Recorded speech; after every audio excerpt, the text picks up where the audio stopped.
Hey yo, it's your boy Jay Morris, dishing out the creams and the memes, Avantasia Moonglow. So Avantasia, formed in 1999, they're a German supergroup created by Tobias Sammet, symphonic power metal, speed metal, epic orchestral symphonic masterpieces, whatever you want to call them. A genre that I will admittedly say that I do have trouble enjoying a lot of times for the over-the-topness of it, and to be frank, that's a lot of the point of the music that is being performed, but a lot of times the extremely long, bloated compositions and the uninteresting tropes that fill out the genre really don't keep me interested most of the time. But Avantasia is different to say the least. They bring on so many guests. I'd be here longer than this video is probably going to be if I went down the list of all the people that have helped with this project and what they do. So I suggest going and looking at it yourself because it is an extensive list of some very important, prominent, and impressive names.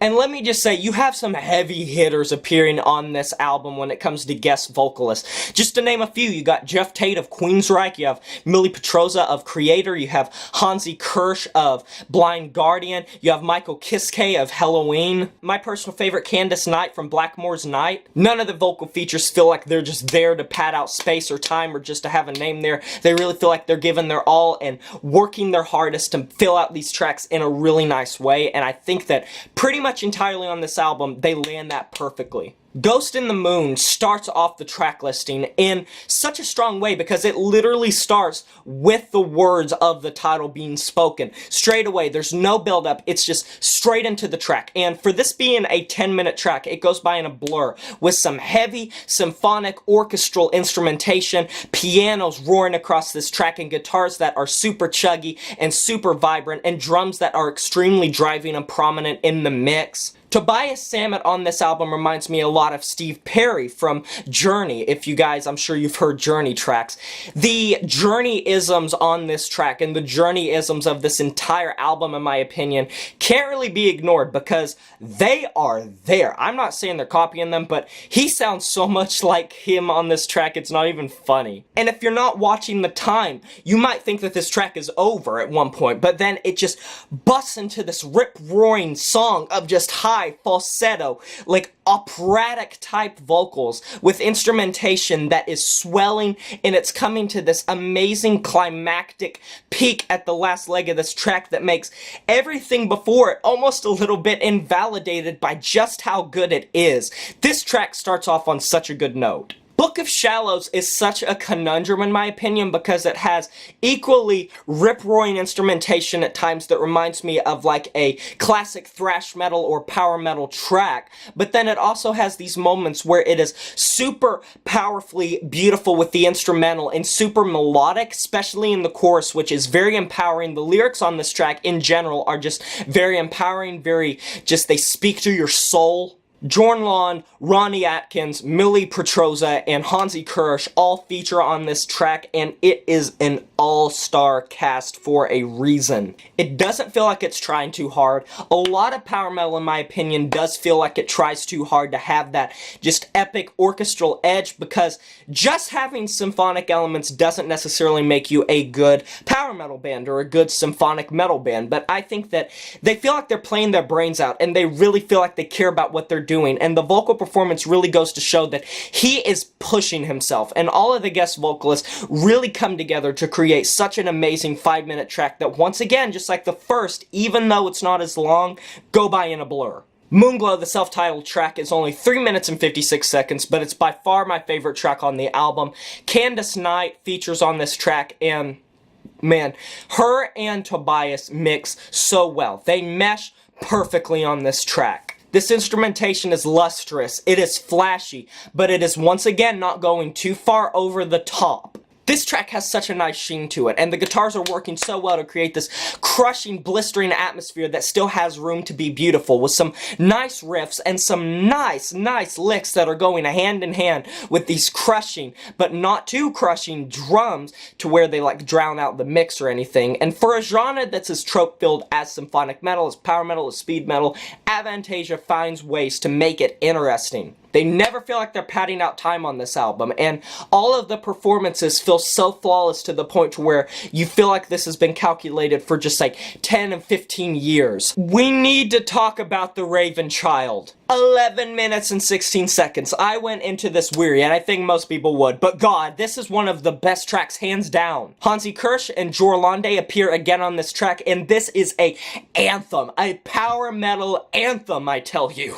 Buzzsaw drums all over this, crushing, sounding like you are pounding away at flesh, and guitars that are rip-roaring, and these vocals that are going up into these higher registers that are just moving. They make your insides tremble. They make you feel like you're in front of a stage with 15 speakers all blasting straight up bass right into your heart. You feel it through your entire body. It's empowering. It is a fight to just stay alive. It feels like conflict. It feels like anguish. It feels like hope. It feels like diminished hope. It feels hopeless. It feels amazing. It feels like you have so much hope renewed, and it feels like you're going to fight, and that you know that it's going to work out, and that it's not going to work out, and that you're going to lose people, but you're also going to gain people, and it's going to be all about camaraderie and brotherhood. I can't be the only one that feels this way about this track. It's an experience that I think most people need to feel. Listen to the Raven Knight, please. So on the track Invincible with Jeff Tate, it's a ballad, and it is a nice, well-needed cool-down break from the rest of the track listing, with beautiful piano playing across this whole track and really amazing vocals. They feel heartwarming, they pull at the heartstrings, they feel genuine, and it's a nice track overall. There's not much I can say about this track besides I do enjoy it. I do enjoy the ballad qualities of it, and it's one of the best ballads I've heard in a couple of weeks or months. However, Alchemy, Jeff Tate also features on the track right after it. It's 7 minutes and 30 seconds, and this is probably my least favorite track on the album, and it's hard for me to put into words, but it is undoubtedly not as rip-roaring as the rest of the track listing, despite the fact it's trying to. This is the only time on the album where I feel like it's just there and it could be removed without doing too much to the track listing, and that's just me. I did not enjoy this track because it feels like it's dipping into that power metal, speed metal, symphonic metal trope territory that I'm just not a big fan of. And Jeff Tate's inclusion is not the reason. I don't think that it fails because of him. I don't think it fails because of the composition,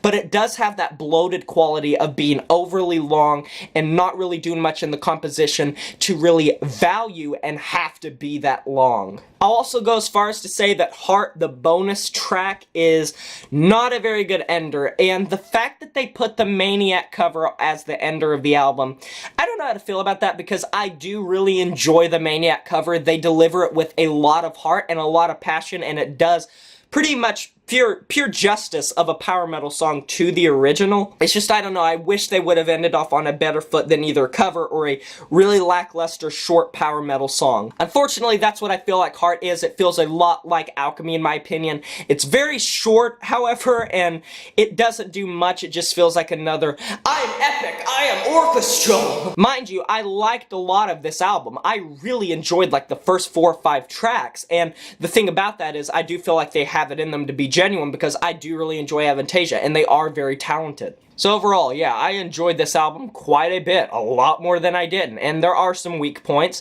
but for the most part, I think that they bring on some very interesting vocal performances that really do great. I think that Tobias sounds great, I think the band sounds great, I think that everyone they bring on really give their all. I think the lyricism is very empowering, and it feels great. Everything about this album, for the genre, I think is doing it really well, and I was genuinely surprised I enjoyed it as much as I did, because going into it, I was really excited to listen to it, but I did not expect to like it as much as I did. So anyways, I'm going to be giving this album an 8 out of 10. Is that a wrap? That is a wrap. Thank you all for watching this video. Have you heard this album? And if you have, you can post in the comment section below and give your thoughts. Like, comment, subscribe, it helps me out a lot, and smash that notification bell to be notified of my future uploads. And I'll talk to you guys next time. But until then, my name is Jay Morris, the Review Guy, and I'm signing off saying farewell.